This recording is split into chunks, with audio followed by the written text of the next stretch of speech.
Yang pertama, dengan rendah hati Yeremia memohon kepada Allah dan mengungkapkan kelurusan hatinya maupun kesulitan-kesulitan yang dihadapinya.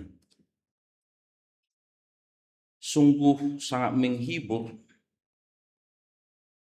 apapun yang menyakiti, kita memiliki Allah yang dapat kita jumpai, yang dapat kita datangi, yang di hadapannya kita bisa mencurahkan permasalahan kita.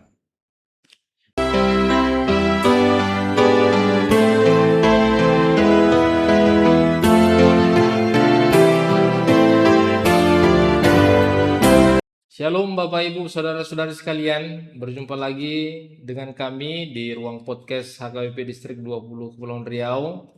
Kali ini kita sudah kedatangan tamu Amang Pendeta Manalu dari HKBP Lubuk Baja. Untuk mempersingkat sapaan saya kepada kita, kami serahkan kepada Amang Pendeta untuk memperkenalkan diri kepada Bapak Ibu dan saudara-saudara kita yang menyaksikan podcast ini. Silakan Amang. Shalom, Horas, saya Pendeta Sudihari Manalu, Pendeta HKBP yang melayani di HKBP Batam, Resort Batam. Horas. Baik, terima kasih Amang Inang. Sudah sama-sama kita dengarkan perkenalan dari Amang Pendeta Manalu. Kembali berjumpa Amang di ruang podcast ini. Sebelum kita memulai, marilah kita bersatu dalam doa. Kita berdoa. Terima kasih Tuhan buat penyertaan Tuhan sepanjang kehidupan kami ini. Tuhan masih berikan kesempatan pada kami untuk melakukan yang terbaik. Pada hari ini, Kau pertemukan kami dengan hamba-Mu, Amang Pendeta Sudihari Manalu, yang akan menolong kami memahami firman Tuhan yang tertulis dalam kitab Yeremia 15. Kiranya Tuhan memberkati pertemuan kami ini dari awal, pertengahan, hingga mengakhirinya nanti. Berkati juga Bapak Ibu serta saudara-saudara kami yang terus menyaksikan program podcast HKBP Distrik 20 Kepulauan Riau. Terima kasih Tuhan. Inilah doa kami di dalam nama Tuhan Yesus Kristus. Kami berdoa mengucap syukur. Amin. Baiklah Bapak Ibu, kita buka Alkitab kita, Yeremia 15 ayat 15 sampai 21. Khotbah minggu atau evangelium di minggu ke-13 setelah Trinitatis, dengan topik minggu, firman Tuhan menjadi kegirangan bagiku. Demikian firman Tuhan. Engkau mengetahuinya, ya Tuhan, ingatlah aku dan perhatikanlah aku. Lakukanlah pembalasan untukku terhadap orang-orang yang mengejar aku. Janganlah membiarkan aku diambil, karena panjang sabar-Mu. Ketahuilah bagaimana aku menanggung celaan oleh karena Engkau. Apabila aku bertemu dengan perkataan-perkataan-Mu, maka aku menikmatinya. Firman-Mu itu menjadi kegirangan bagiku dan menjadi kesukaan hatiku. Sebab nama-Mu telah kuserukan atasku, ya Tuhan Allah semesta alam. Tidak pernah aku duduk beria-ia dalam pertemuan orang-orang yang bersandau gurau.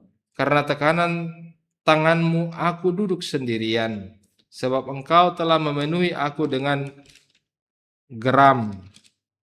Mengapakah penderitaanku tidak berkesudahan dan lukaku sangat payah, sukar disembuhkan? Sungguh Engkau seperti sungai yang curang bagiku, air yang tidak dapat dipercayai. Karena itu beginilah jawab Tuhan.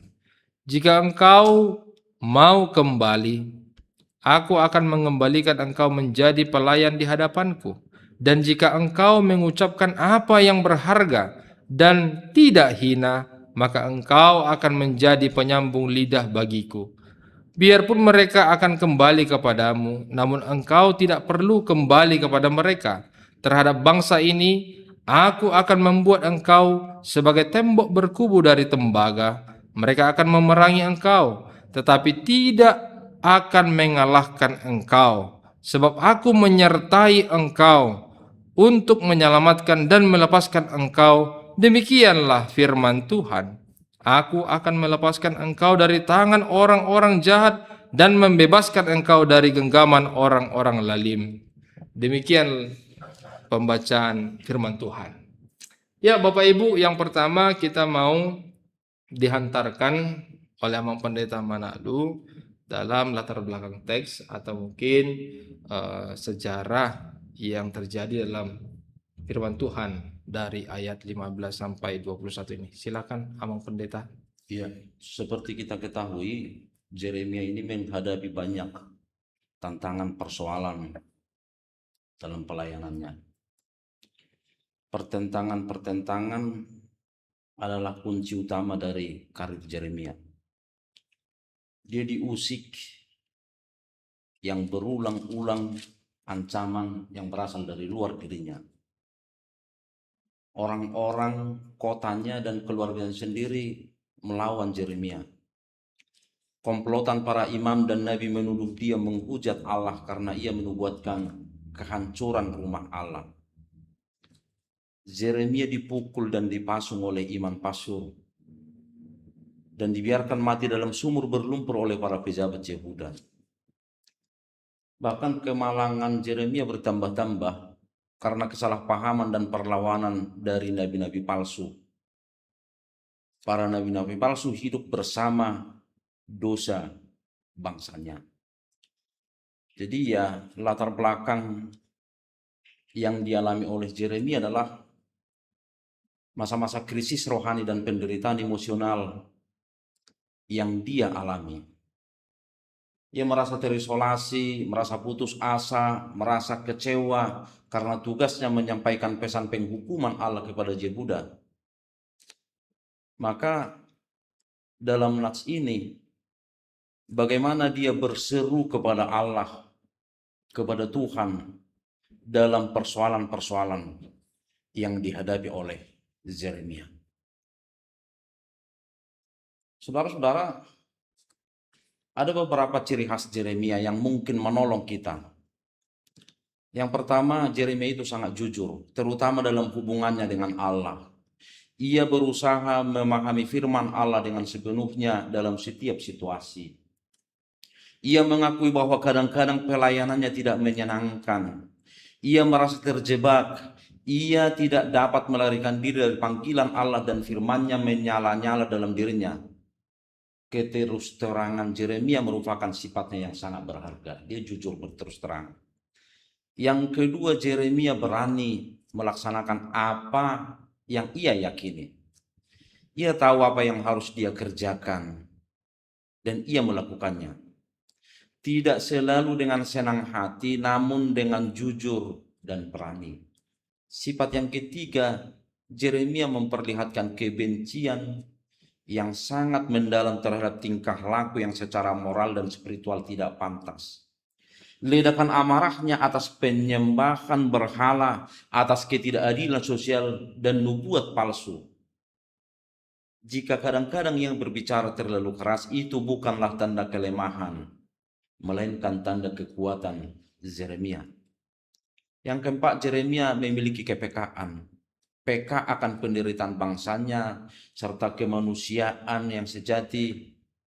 Melihat kedurhakaan dan sikap acuh tak acuh terhadap hukuman yang akan segera terjadi, jiwanya serasa tertusuk sebilah pedang. Dia katakan, air mataku bercucuran siang dan malam dengan tidak berhenti-henti, sebab anak darah putri bangsaku dilukai dengan luka parah, luka yang sama sekali tidak tersembuhkan.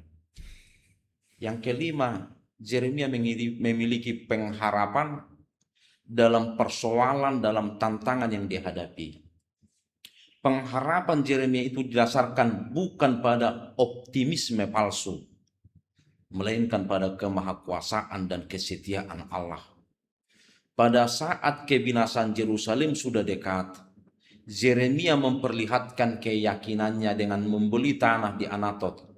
Dengan demikian ia memberi kesaksian akan harapannya bahwa Allah akan mengizinkan umatnya menempati kembali negeri mereka.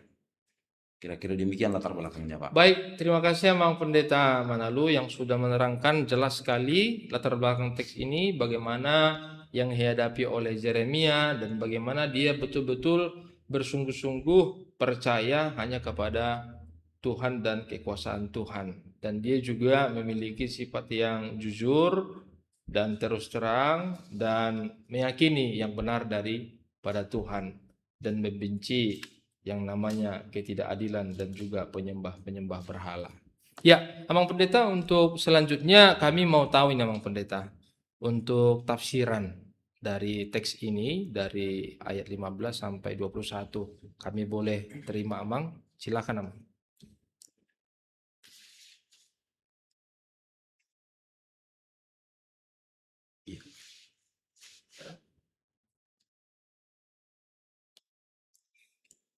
Yang pertama, dia meminta jawaban dari Tuhan.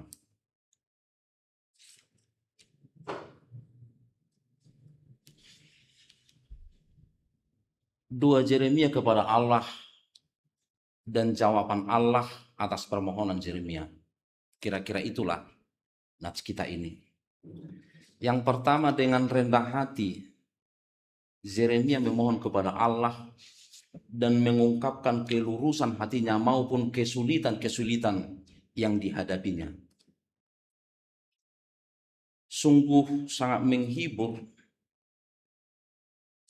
Apapun yang menyakiti, kita memiliki Allah yang dapat kita jumpai, yang dapat kita datangi, yang di hadapannya kita bisa mencurahkan permasalahan kita. Ini Yeremia katakan kepada Allah, Engkau mengetahuinya, ya Tuhan. Engkau mengetahui ketulusanku yang tidak mau diakui oleh orang. Engkau mengetahui kesusahanku yang tidak sudi diperhatikan orang. Dia berserah kepada Tuhan. Maka apa yang didoakan oleh Yeremia, apa yang dimohonkan oleh Yeremia dalam persoalan-persoalan yang dihadapi? Yang pertama, supaya Allah mau mempertimbangkan permasalahannya dan mengingat dia. Ini saya garis bawahi, agar Allah mau mempertimbangkan dan mengingat dia. Ya Tuhan, ingatlah aku, pikirkanlah aku demi kebaikan. Yang pertama. Yang kedua, supaya Allah mau memberikan kekuatan dan penghiburan kepadanya. Perhatikanlah aku ya Tuhan, dan lawatlah aku. Ya, lawat itu kunjungi, datanglah. Maka hanya dengan mengingat dan Allah memperhatikan, mungkin hati Yeremia sudah terhibur. Yang pertama dan kedua. Yang ketiga, supaya ia dikuatkan mau tampil melawan orang-orang yang sudah menjahati dia. Melakukan pembalasan untukku terhadap orang-orang yang mengejar aku, atau lebih tepatnya, belalah aku terhadap orang-orang yang mengejar aku. Yang keempat, supaya ia mau menyayangkan Yeremia dan membuatnya terus ada di negeri orang-orang hidup. Janganlah membiarkan aku diambil dari serangan yang datang tiba-tiba, tetapi karena panjang sabarmu, perpanjanglah hari-hariku. Ini yang seperti yang saya bilang tadi, ada pengharapan Yeremia, pengharapan akan masa depan, walaupun kehancuran itu sudah dia nubuatkan. Itu bagian yang pertama. Bagian yang kedua yang mau kita lihat dalam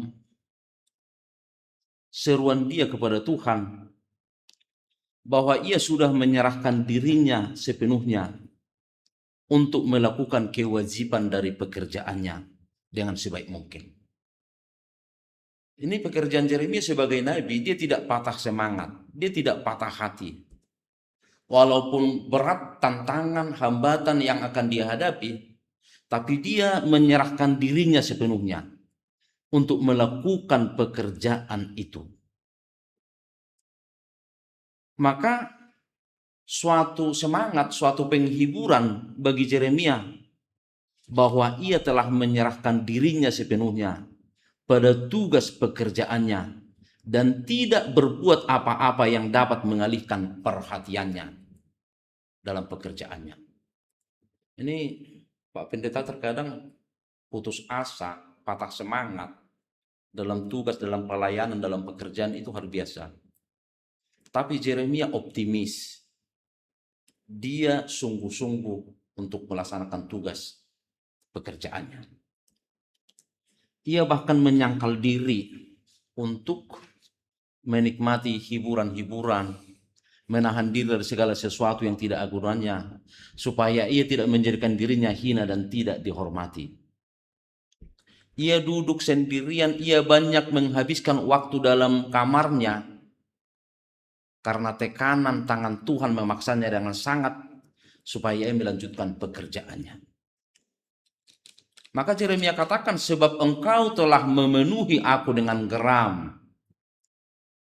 Yang berikut yang menjadi keluhan bagi Yeremia bahwa ia hanya merasa sedikit senang pada pekerjaannya. Pada awalnya pekerjaan itu menjadi kesukaan hatinya. Dia bersuka cita, dia beria-ia dalam pertemuan dengan orang-orang dalam tugas dia. Ya. Dia menikmati pelayanan dia menikmati pekerjaan dia. Baru dalam persoalan-persoalan yang dihadapi, dalam nas ini kita lihat dia berserah diri pada belas kasihan dan janji Allah dengan mencurahkan hatinya yang penuh gejolak. Itu di ayat 18. Mengapakah penderitaanku tidak berkesudahan dan lukaku sangat parah dan tak tersembuhkan? Sungguh engkau seperti sungai yang semu bagiku, air yang tidak dapat diandalkan. Dia berserah diri pada belas kasihan Tuhan. Ya. Dia menyerahkan semuanya. Dia percaya bahwa Tuhan mampu memulihkan dia. Kepada belas kasihan Allah dia berseri itu memiliki arti aku tahu dia tidak akan membiarkan penderitaanku, penderitaan hambanya selama-lamanya. Tetapi Allah akan meredakannya. Allah tidak akan membiarkan lukanya tak tersembuhkan, tetapi akan menyembuhkannya. Dan karena itu Yeremia katakan, aku tidak berputus asa. Yang berikut, kepada kesetiaannya, sungguhkah engkau seperti sungai yang curang bagiku? Itu pertanyaan Yeremia. Tidak. Aku tahu engkau tidak seperti itu. Allah bukanlah manusia sehingga ia berdusta. Sumber kehidupan itu tidak akan pernah menjadi air yang tidak dapat dipercaya bagi umatnya. Itulah seruan Yeremia kepada Allah. Ya, terima kasih Amang Pendeta, sangat luas dan dalam betapa kuatnya keyakinan, kepercayaan Yeremia terhadap Tuhan yang memerintahkannya dan berbelas kasih kepadanya. Dari ayat 15 sampai ayat 21 sudah dijabarkan bagaimana Yeremia betul-betul memohon kepada Tuhan agar dia tetap dipelihara, agar dia tetap diperhitungkan, agar dia tetap diingat, bahkan agar dia dilawat dengan keadaan yang dia hadapi. Nah, untuk yang selanjutnya Bang Pendeta, setelah sudah kita pahami tafsiran ayat per ayat, apa yang menjadi perenungan atau aplikasi dalam kehidupan kita saat ini, khususnya bagi para jemaat kita di Kota Batam ini? Silakan Bang Pendeta. Iya, sebelum ke perenungan itu di ayat 21 ada jawaban Allah yang pasti. Oh, Jawaban Allah atas pertanyaan-pertanyaan Yeremia, jawaban Allah atas persoalan-persoalan yang dihadapi oleh Yeremia. Apa yang dituntut Allah di sini darinya sebagai syarat bagi perkenanan-perkenanan yang lebih jauh yang dirancangkan Allah untuk Yeremia. Yeremia banyak berbuat dan menderita bagi Allah. Namun Allah tidak berutang apa-apa bagi Yeremia. Walaupun begitu, ia tetap berperilaku baik. Ini jawaban Allah kepercayaan Yeremia, Allah akan mengakui dia. Allah akan mengakui dia. Tetapi yang pertama, ia harus memulihkan tabiatnya dan diperdamaikan dengan pekerjaannya dan bersahabat dengannya lagi, dan tidak lagi berseteru dengan seperti apa yang sudah dia perbuat. Ia harus kembali melepaskan pikiran-pikiran yang mungkin mengganggu dia dalam pekerjaan dia. Ia harus melepaskan itu. Iya. Ia tidak boleh memberi jalan bagi pikiran-pikiran dan amarah itu. Ini Yeremia mungkin tadi menggebu-gebu ya atas jawaban Allah, menggebu-gebu bagi para lawan-lawannya. Tapi Allah katakan kepada Yeremia agar Yeremia melepaskan diri dari amarah-amarah itu dan emosional yang menggebu-gebu tadi. Yang kedua, ia harus bertekad untuk setia dalam pekerjaannya. Untuk setia. Yeremia, meskipun tidak ada alasan yang menuduh apakah Yeremia tidak setia dan Allah tahu bahwa hatinya tulus, namun Allah memandang pantas untuk memberikan peringatan ini kepadanya. Orang yang melakukan kewajiban mereka janganlah merasa tidak senang jika diberitahu tentang kewajiban mereka. Ya. Maka ada dua hal yang dikatakan di sini. Yang pertama, ia harus membedakan antara sebagian orang dan sebagian yang lain yang dia khotbahi. Engkau harus mengambil yang berharga dari yang hina. Itu terjemahan lain. Orang-orang adalah yang berharga sekalipun mereka hina dan miskin. Orang fasik adalah yang hina sekalipun mereka begitu kaya dan besar. Jadi ini kepada Yeremia diserukan Tuhan agar mengambil yang berharga dari persoalan yang dia hadapi. Yang kedua, ia harus betul-betul mengakui segala petunjuk yang diberikan kepadanya dan sedikit pun tidak menyimpang darinya. Biarpun mereka akan kembali kepadamu, namun engkau tidak perlu kembali kepada mereka. Apa yang di sini yang dijadikan Allah kepada Yeremia, dan jika persyaratan itu dipenuhi, jika ia membuktikan dirinya dengan baik, yang pertama janji Allah, Allah akan menenangkan pikiran dan mententramkan kegelisahan jiwanya yang sedang dia rasakan. Allah katakan, jikalau engkau mau kembali, aku akan mengembalikan engkau, akan menyegarkan jiwamu. Bisa kita bandingkan dalam Mazmur 23 ayat 3. Yang kedua, Allah akan mempekerjakan dia untuk melayani sebagai nabi.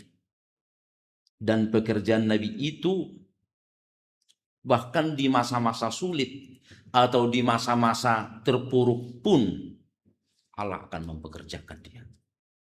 Maka di sini Allah menguatkan Nabi Yeremia. Allah mendapatkan kekuatan dan keberanian untuk menghadapi banyak kesulitan-kesulitan yang dijumpainya dalam pekerjaannya. Jadi di sini ya Allah menjawab Yeremia dan Allah menguatkan Yeremia. Demikian Pak Pendeta. Baik, Abang Pendeta, itu sudah bahagian dari tafsiran dan aplikasi. Apabila masih ada aplikasi yang mau disampaikan kepada kami, sebenarnya tadi kami sudah nangkap aplikasinya, cuman barangkali Abang Pendeta masih ada penekanan-penekanan terhadap aplikasi atau implementasi dalam kehidupan saat ini. Oke. Ini kita dihantar oleh topik firman Tuhan menjadi kegirangan bagi kita. Atau dalam bahasa Batak, hatamido lasni rohaku. Ini banyak persoalan, banyak masalah yang dihadapi oleh hamba Tuhan atau yang dihadapi oleh seseorang, yang dihadapi dalam pelayanan-pelayanan yang mungkin tidak bisa kita selesaikan melalui logika berpikir kita. Ini adalah 2 Yeremia dia dalam menghadapi persoalan-persoalannya itu, dia katakan firman Tuhan itu sebagai sumber kekuatan bagi dia. Supaya Allah mau mempertimbangkan permasalahannya dan mengingat dia. Ya Tuhan, ingatlah aku, pikirkanlah aku demi kebaikan. Itu yang pertama. Ini Yeremia tidak berorientasi atau pikiran Yeremia tidak terkuras oleh persoalan-persoalan yang dia hadapi atau hambatan-hambatan yang dia hadapi. Dia berorientasi kepada Allah. Ya Tuhan, ingatlah aku, pikirkanlah aku demi kebaikan. Atau jika kita alih bahasakan, bawalah aku ke dalam ingatanmu dan pikiranmu, ya Tuhan. Yang pertama. Yang kedua, dalam persoalan-persoalan itu supaya Allah mau memberikan kekuatan dan penghiburan kepadanya.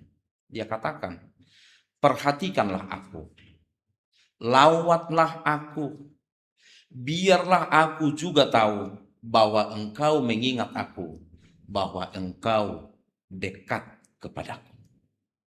Ini kalau kita bandingkan dengan taufik kita, ketika firman itu adalah Allah, atau ketika firman itu ada di dalam kita, maka Allah itu ada dekat dengan kita. Demikian Pak Pendeta. Baik, terima kasih Bang Pendeta. 2 poin yang sangat tajam dan mendalam yang bisa menguatkan kita, baik para hamba-hamba Tuhan maupun jemaat-jemaat Tuhan yang sedang menghadapi masalah, yang sedang menghadapi tantangan, yang sedang menghadapi ancaman musibah pada saat ini.